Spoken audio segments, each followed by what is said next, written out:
Ujjwal Bharat news daily bulletin 9 AM में आपका स्वागत है। नमस्कार, उज्जवल भारत न्यूज़ के डेली बुलेटिन 9 AM में आप सभी का स्वागत है। पहले समाचार वलसाड़ के उमरगांव जिले तालुका से।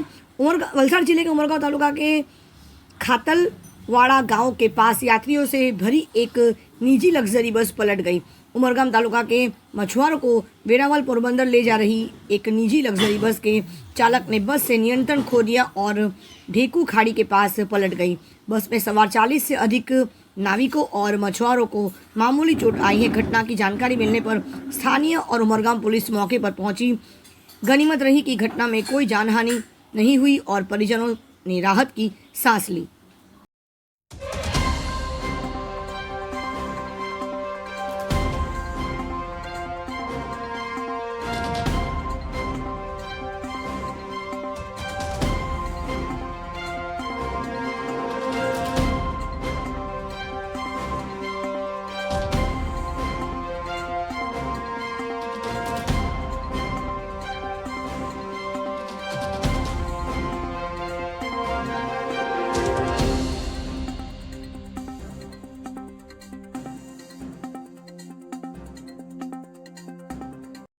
आइए देखते हैं समाचार सूरत से। सूरत के उधना इलाके में स्कूल 1 महीने के लिए बंद कर दिया गया। विद्यालय का संचालन नगर पालिका द्वारा किया गया। हालांकि स्कूल परिवार कई बार सिस्टम के सामने गुहार लगा चुकी है, लेकिन कोई समाधान नहीं हुआ।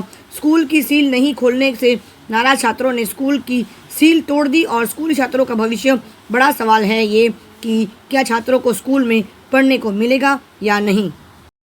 क्यों आखिरकार शिक्षा एक प्रकार का मजाक बनता जा रहा है? क्यों इस प्रकार के स्कूली जो पढ़ने वाले बच्चों के साथ इस प्रकार के घटनाएं घटती रहती है और क्यों आखिरकार सूरत के उधना के इलाके में स्कूल 1 महीने से बंद कर दिया गया है? आखिर क्या वो वजह रही होगी? विद्यालय का संचालन नगर पालिका द्वारा किया गया, लेकिन उसके बावजूद भी स्कूल 1 महीने से बंद किया गया है। उन बच्चों का क्या होगा जो इस साल स्कूल में प्रवेश कर रहे हैं और उनके पढ़ाई और लिखाई के भविष्य के साथ किस प्रकार के सवाल या निशान उठ रहे हैं।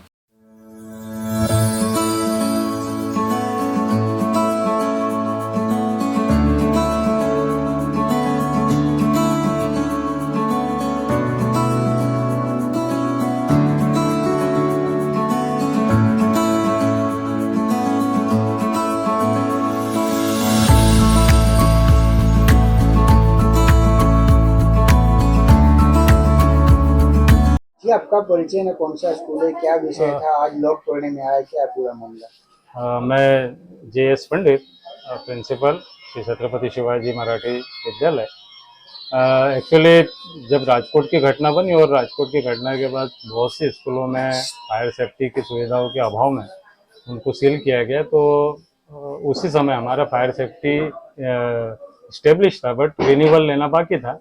तो रिन्यूअल और एफिडेविट की प्रक्रिया जो BUC PUC के लिए मांगी गई थी, उसकी पूर्तता कुछ समय के बाद कर दी गई। उसी सिलसिले में स्कूल सील हुई थी 3 जून को। और जब ये सारी पूर्तता ट्रस्ट के द्वारा की गई, तो जब ये बायंदरी और फायर NOC सबमिट करने के बाद विनंती की गई कि अभी हमें ये सबमिट हो गई है तो स्कूल खोल दीजिए, तो फिर SMC के द्वारा ये बताया गया ट्रस्ट को कि भाई यह तो सोसाइटी के द्वारा किया गया कुछ कोर्ट मैटर था और उसके कारण की से ये सील है, जब तक वो सॉल्व नहीं होता तब तक ये खुलेगा नहीं। सोसाइटी के और स्कूल के बीच में क्या कोर्ट मैटर चल रहा है? कुछ सोसाइटी और ट्रस्ट के बीच में जहाँ तक मुझे पता है, क्योंकि ये सारी बातें लीगल है और कोर्ट के अधीन है, तो मैं सिर्फ मुझे इतना पता था कि कुछ कॉमन प्लॉट जिस पर ये स्कूल बनी हुई है और समय समय पर इसकी मान्यता अपने सोसाइटी द्वारा दी गई थी और उसी पर ये स्कूल बिल्डिंग है। लेकिन मुझे ये बताने में आनंद होगा कि यह स्कूल लगभग 87 का इस्टेब्लिशमेंट है संस्था और लगभग 92 से स्कूल इस विस्तार में कार्यरत है। तो जो भी विषय होगा, लेकिन विषय के साथ ये संस्था और सोसाइटी का विषय है। लेकिन हमारे एक आचार्य और एक शिक्षक स्टाफ के हिसाब से हमारी सिर्फ एक ही विनंती और लागनी है कि जो भी विषय हो वो उसका निराकरण जल्दी से जल्दी हो, विद्यार्थियों के हित में हो, शिक्षण के हित में हो। हम सिर्फ यही चाहते हैं कि जो भी कायदाकीय रीते इसका सोल्यूशन आए और सुखद निर्णय आ जाए पालकों और विद्यार्थियों के और शिक्षण के विशाल हित में। कितने स्टूडेंट यहाँ पे जिसका ऐसे भविष्य खराब हो रहा है स्कूल नहीं खुलने की वजह से? लगभग हमारे ग्रांटेड में 9 से 12 के लगभग 900 के आसपास बच्चे हैं और उन सारे बच्चों का भविष्य, क्योंकि मराठी माध्यम की एकमात्र ग्रांटेड स्कूल इस विस्तार में यही है और बरसों से सारे विद्यार्थी यहाँ पर शिक्षण ले रहे हैं, तो इन विद्यार्थियों का शिक्षण न बिगड़े, 10वीं और 12वीं के विशेष रूप से बच्चों के भविष्य का प्रश्न है। तो हमारी सिर्फ एक ही रिक्वेस्ट थी प्रशासन से और दोनों पक्षों से कि हमारी मांग सुनी जाए, स्कूल जल्दी से जल्दी शुरू हो और कायदे की रीते शुरू हो। जो भी घटना या दुर्घटना जो आज बनी है उसको मैं पूरी तरह से उसकी निंदा करता हूँ कि हमें इस तरह से कोई भी स्टेप, ये विद्यार्थी और वालियों का रोष था जो उनके गुस्से में परिवर्तित हुआ और ऐसी घटना हमारे बार बार रोकने के बावजूद इतने दिनों से हम विद्यार्थी और वालियों से रिक्वेस्ट कर रहे थे कि कुछ नहीं, जब तक निर्णय नहीं आता आप हमारा साथ दीजिए। हम जो भी प्रयत्न हो रहे उस प्रयत्नों के में हमारा साथ देकर जल्दी से जल्दी स्कूल खुले, यह हमारी इच्छा थी। आज बहुत बच्चे रोष में थे, ताले तोड़ दिए फिर अंदर आए, तो फिर उसके बारे में क्या कहेंगे? एक्चुअली विद्यार्थियों का और वालियों का रोष उनकी जगह यथार्थ हो सकता है, लेकिन हम एक आचार्य और शिक्षक स्टाफ के नाते हमारी उनसे रोज यही रिक्वेस्ट थी कि जब तक कुछ निर्णय नहीं आता, प्रशासन की ओर से कोई सुखद कार्यवाही नहीं की जाती, स्कूल खुल नहीं जाता, तब तक हम उसका वेट करेंगे। और प्लीज़ आप कोई भी किसी भी तरह से आप गुस्सा न होकर, कोई भी अइच्छनीय घटना न बने, आप हमारा साथ दीजिए। और निश्चित रूप से वो रोज उनकी ओर से हमको सपोर्ट मिल रहा था, लेकिन विद्यार्थियों का गुस्सा और वालियों का गुस्सा आज परिवर्तित हो गया और हमारे लाख मना करने के बावजूद एक्चुअली जो स्टाफ था, बाकी का स्टाफ परीक्षाओं की कामगिरी में व्यस्त है और जो 2-3 शिक्षक यहाँ उपस्थित थे, मेरी ओर से उन्होंने भी मुझे फ़ोन पर उन्होंने जानकारी दी। मैंने उनसे यही कहा कि विद्यार्थियों को सिर्फ कहिए कि 1-2 दिन जब तक अपना कोई अंतिम परिणाम कुछ आता नहीं, आप शांत रहे और जो भी इसके ऊपर कार्यवाही एसएमसी जब तक इस कार्यवाही में हमारा पॉजिटिव हमारे लिए स्कूल खोल नहीं देती, तब तक आप कुछ भी नहीं, सिर्फ वेट करिए। लेकिन विद्यार्थी रोष में थे, वाली रोष में थे और उन्होंने यह घटना को अंजाम दिया। मैं इस घटना की निंदा करता हूँ, ऐसा बिल्कुल नहीं होना चाहिए था और हमारी यह मांग है कि इस विषय में हमारी ओर से किसी भी, हम सभी लोग निर्दोष हैं और हम कोई भी इस प्रकार की घटना न बने, इसकी महीना भर से हम लोग इसका ये कर रहे थे कि यह न बने और हमारी ओर से किसी को भी इस तरह से प्रोत्साहित नहीं किया गया और न ही किसी को इस तरह से, जबकि हम सभी की यही इच्छा थी इतने दिनों से कि ऐसा कुछ भी गलत कदम कोई भी ना उठाए, क्योंकि जब तक प्रशासन इसका सही निर्णय नहीं करता, हम भी इसके लिए वेट एंड वॉच कर रहे थे कि अच्छा ही निर्णय हो और हम रेगुलर रूप से स्कूल खुले और नियमित रीते हम विद्यार्थियों को शिक्षण दे सके, बस यही हमारी इच्छा थी। सोसाइटी या फिर एसएमसी से कुछ बात हुई, कब तक चालू होगी ऐसा कुछ? यह अभी विषय सोसाइटी और ट्रस्ट का था। ट्रस्ट की ओर से हमें आश्वासित किया जा रहा था कि जल्दी इस बारे में हम सब जो ऊपरी विभागों से उनकी बातें हो रही थी, कार्रवाई की उनको भी उम्मीद थी और वो भी हमें यही विश्वास दिला रहे थे कि जल्दी से जल्दी स्कूल खुलेगा। यही आश्वासन हम विद्यार्थियों और वालियों को भी दे रहे थे कि ग्रांटेड स्कूल है, तो जब तक सरकार श्री और प्रशासन की ओर से एक निश्चित अच्छे निर्णय न हो, हम लोग उसमें कुछ कर नहीं पाएंगे। तो जब भी निर्णय होगा, अच्छा होगा, सुखद होगा, यही हमारी आशा थी और यही आशा अभी भी है हमें कि जल्दी से जल्दी इन चीज़ों का निराकरण हो, विद्यार्थियों का शिक्षण न बिगड़े और स्कूल नियमित रूप से चालू हो जाए।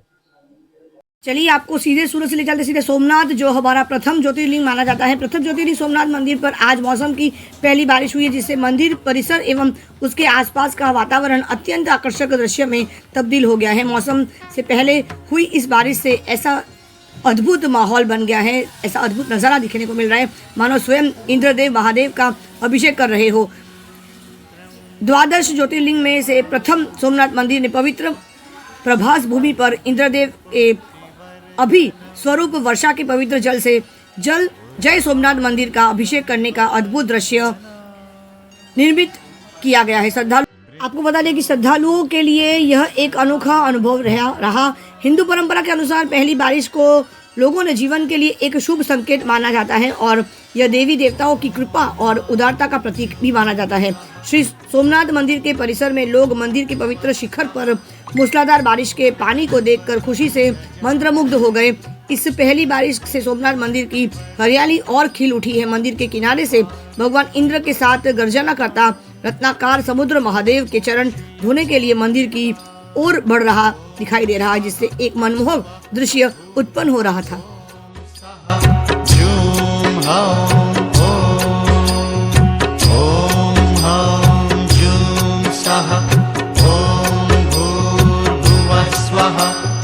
ओम त्र्यंबकं यजामहे सुगंधिं पुष्टिवर्धनम् उर्वारुकमिव बन्धनान् मृत्योर्मुक्षीयमामृतात्। ॐ स्वः भुवः भुः ॐ सः जूं हौं ॐ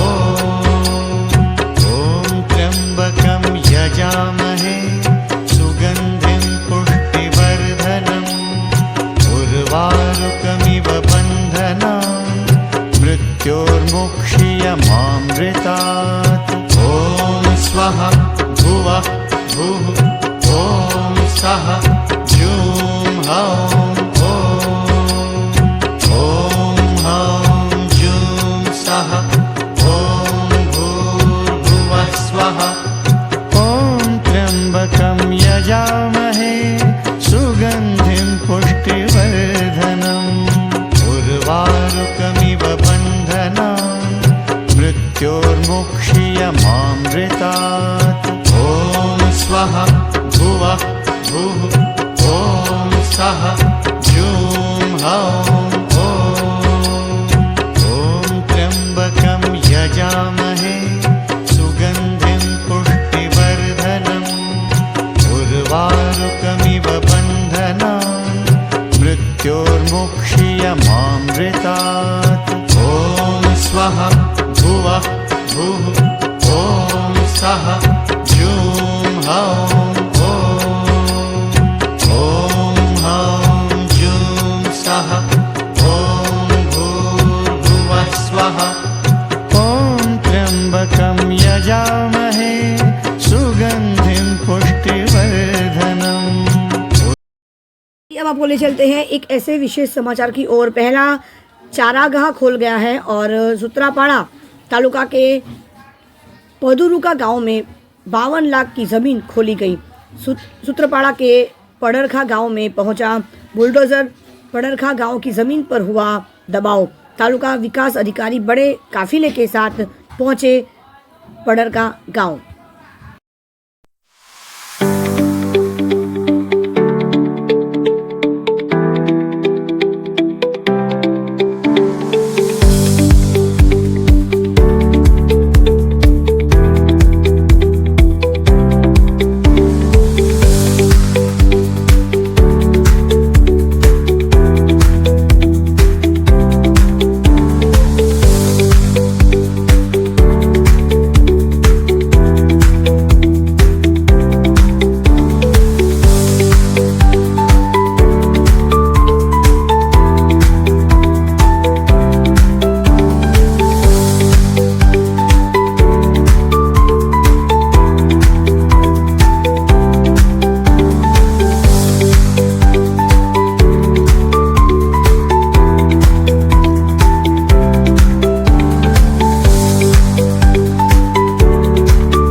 के मुख्यालय वेरावल शहर में सब्जी बाजार का एक आभूषण की तरह माना जाता है। भले ही इसे लाखों रुपए की लागत से बनाया गया हो, लेकिन विवाद का कारण नगर पालिका नहीं बताती है, पैसा बर्बाद होता है।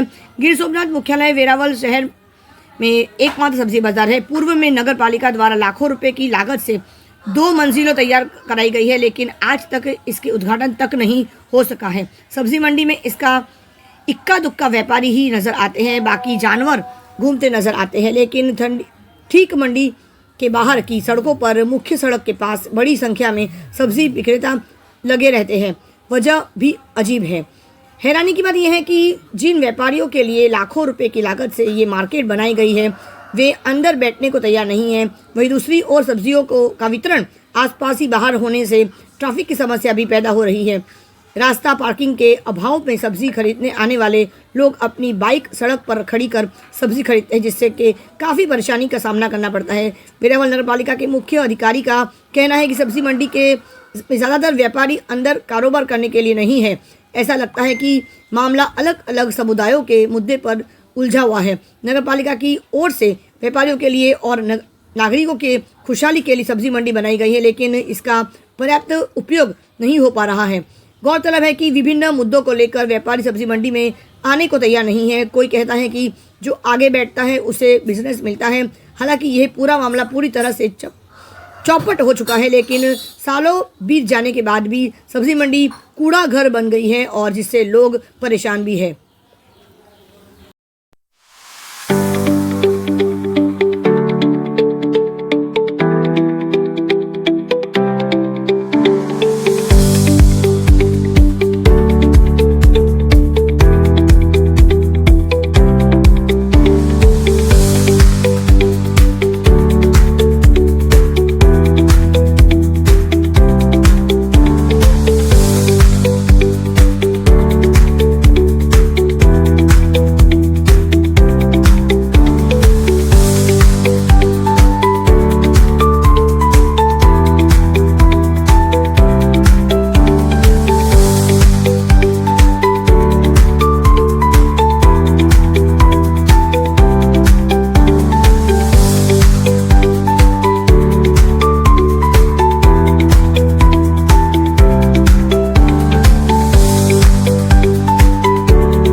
આજે વેરાવળ બકાલા માર્કેટની અંદર બકાલાની ખરીદી કરવા આવે એમાં જોયું તો આખી જે માર્કેટ છે 150 સ્ટોલ છે એની અંદર ઓછામાં ઓછા 5 થી 10 બકાલા બહેનો વેચતી હતી। બાકીની બધી બહેનો રોડ ઉપર જે બકાલું વેચે છે અને ચારેય સાઈડ ગંદકીથી ફેલાયું છે ને સરકારશ્રી આરોગ્ય માટે એટલી વ્યવસ્થા કરે છે, એના માટે દોડધામ કરે છે, પણ અહીંયા ગંદકીનું સામ્રાજ્ય જોવા મળે છે।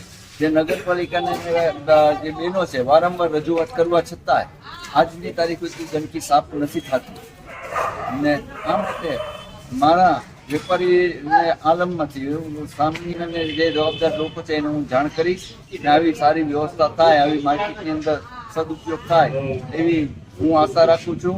ગંદકીના હિસાબે કોઈ માણસો અહીંયા ખરીદી કરવા આવતા નથી, માર્કેટની અંદર કોઈ સુવિધા નથી પાર્કિંગની સુવિધા ને ઢોર ટાકર આખા માર્કેટમાં રખે છે। જે બકાલાવાળી બહેનો છે ઢોરને કાઢે છે કે બકાલું સાચવે કે ઘરાક જવાબ દે, કોઈ જાતની કોઈ વ્યવસ્થા જ નથી। રાણીબેન આજે 55 કે 60 વર્ષ ઉપર ચૂંટણી શાકભાજી રહેશે એટલે મહિને ઉપર છે ને પેલા ઉપર જ અમે વેપાર કરતા હતા, અત્યારે હું સોરી શીખતી નથી એટલે અમે હેઠા બેઠીશ। હવે એને બાઈને ફાવી ગયું, અમે અંદર ફાવી ગયું એટલે એ બાઈને રહેશે ને અમે અંદર બેસીએ। એના હિસાબે તમારે ઠીક કરે એમ કરવાનું. અમારે તો કંઈ કહેવાય નહીં કે બાઈને હું કરવા બાયું બેઠીશ તો અમીને તો બાયું બાંધવા તોરે કે તમે રાવ કરી એટલે અમારાથી કંઈ કહેવાય નહીં. અમારે ભગવાનની દયા છે, સારું છે બાપા. હા, ભગવાન દયા છે બાપા. અડધું છે પેલા છે ધંધામાં તો અમે કોઈ દી બાઈને નીકળ્યા નથી, કોઈ દી નહીં. અમે 50 વર્ષ 60 વર્ષ ઉપર ત્યાં પણ હું કોઈ દી બાઈને નીકળી નથી શાકભાજી વેચવા. હું અંદર ને અંદર જ બેઠું છું.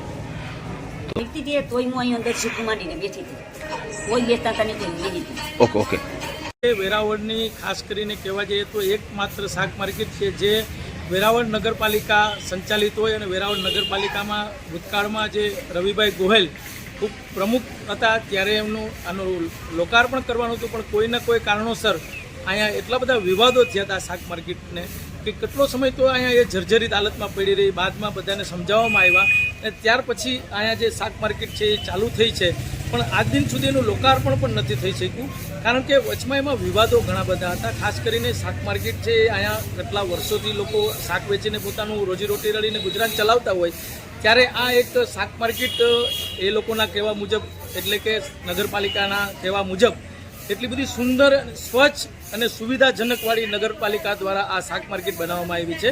અત્યારે આપણે અહીંયા જોઈએ છીએ કે અહીંયા કેટલી બધી સ્વચ્છતા છે, કેટલી સુંદર છે, કેટલી વ્યવસ્થા છે. ખાસ કરીને જોવા જઈએ તો શાકવાળા લેવા આવવાવાળાને આપણે અહીંયા પૂછીએ તો ખ્યાલ આવશે કે અહીંયા એ લોકોને શું તકલીફો પડે છે. અહીંયા આવવા માટેના જે રસ્તા છે, ખરેખર આ માર્કેટમાં ક્યારેક ન કરે નારાયણ અને કોઈ દુર્ઘટના બને ને તો અહીંથી ભાગવું પણ મુશ્કેલ બને એવી આ વેરાવળ નગરપાલિકા સંચાલિત શાક માર્કેટ છે. અહીંયા શૌચાલયની સુવિધા પણ આપ જોઈ શકશો. એ સિવાય અહીંયા પાર્કિંગની એક સુવિધા છે, એ પણ આપ જોઈ શકશો કે આપણે રોડ ઉપર જ પાર્કિંગ કરીને આપણે અહીંયા શાક લેવા આવવું પડે છે. પછી આપણા વાહનો હોય એને ભલે નગરપાલિકા પોલીસ વિભાગ દ્વારા ડ્રોન કરીને લઈ જવામાં આવે, એ બધી આપણી પોતાની જવાબદારી. આપણે અહીંયા શાક લેવા આવવું પડે છે. અહીંયા જોઈએ તો સફાઈની વાત આવે તો આપણે અહીંયા જોઈ શકીએ છીએ કે સફાઈની વ્યવસ્થા શું છે, અને ખાસ કરીને બીજી વ્યવસ્થા તો એ આ શાક જે વેચે છે એ લોકો અહીંયા કેટલા સમયથી ભોગવે છે. આમ છતાં પણ કોઈ પણ કારણોસર નગરપાલિકા છે એ પોતે એને પોતાએ કામ કરી લીધું એવું કરીને સંતોષ માની અને બેઠી છે.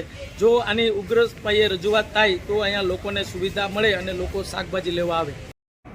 ભૂતકાળમાં ઓપનિંગ થયું કે નહીં એ બાબતની મારી જાણકારી નથી, કારણ કે હું છું ત્યારથી તો આ માર્કેટ રેગ્યુલર કોર્સમાં ચાલુ છે. પણ એમાં મુખ્ય મુદ્દો એ છે કે માર્કેટ બનાવ્યા પછી પણ જે શાક માર્કેટના ધંધાર્થીઓ છે એ જાહેર રસ્તા પર બેસવાનો જ હઠાગ્રહ રાખે છે, અંદર આવતા નથી. 2 થી 3 પ્રયત્નો તો મેં પણ હમણાં કર્યા કે અંદર આવે તો આપોઆપ ટ્રાફિકની સમસ્યાઓ વગેરે ઓછી થઈ જાય. અને આ પ્રમાણમાં માર્કેટ સારી બનાવી છે, થોડી ઘણી મેન્ટેનન્સ સફાઈ વગેરે રૂટીનમાં થતું હોય, પણ કોઈ પણ પ્રકારના વ્યાજબી કારણ વગર રસ્તા પર જ શાકપાન વગેરેનું વેચાણ કરવું એ અઠાગ્રહને કારણે નાગરિકોને પણ સમસ્યા પડે છે, અને જે બિલ્ડિંગ જેના માટે બન્યું એનો ઉપયોગ આપણે કરી શકતા નથી. થોડોક આ લો એન્ડ ઓર્ડરનો પ્રશ્ન છે, એટલે ઇલેક્શન વગેરે કારણોસર અમે એમાં બહુ આગળ વધ્યા નથી. પણ હવે વ્યાપક જનહિતને ધ્યાનમાં રાખીને એમને કોઈક ને કોઈક સમયે તો આ રસ્તા પરથી હટાવવા જરૂરી છે. પણ મેં આપને જણાવ્યું એ જ કારણ છે કે જે વસ્તુ જેના માટે બનેલી છે માર્કેટ, તો એ ફેરિયાઓ પોતાનો હઠાગ્રહ છોડીને અંદર આવી જાય તો આપોઆપ ટ્રાફિકની સમસ્યા, ગંદકી, ગાયો ઓછી થઈ જાય. પણ અગમ્ય કારણોસર એ લોકો જાહેર રસ્તા પર બેસવાનો જ આગ્રહ રાખે છે. પરિણામે આ સમસ્યાઓનો એક કોઈ સુચારુ રૂપે નિકાલ થઈ શકતો નથી. નગરપાલિકાએ જે સ્ટોલ ભાડે આપ્યા છે એનું ભાડું લેવામાં આવે છે. એના ઉપરાંતમાં ઘણા સ્ટોલ ખાલી છે. મેં 2 થી 3 મિટિંગો કરીને એમને કહ્યું કે તમે અમે અંદર સમાવી લઈએ છીએ. ધારો કે અત્યારે વરસાદની સિઝન છે તો એમને અંદર ખૂબ સારો ફાયદો મળે, પણ છતાંય હઠાગ્રહ કરી લોકો અંદર જવા તૈયાર થતા નથી. અને એમના આંતરિક વિવાદને કારણે એ લોકો અંદર જવા તૈયાર નથી.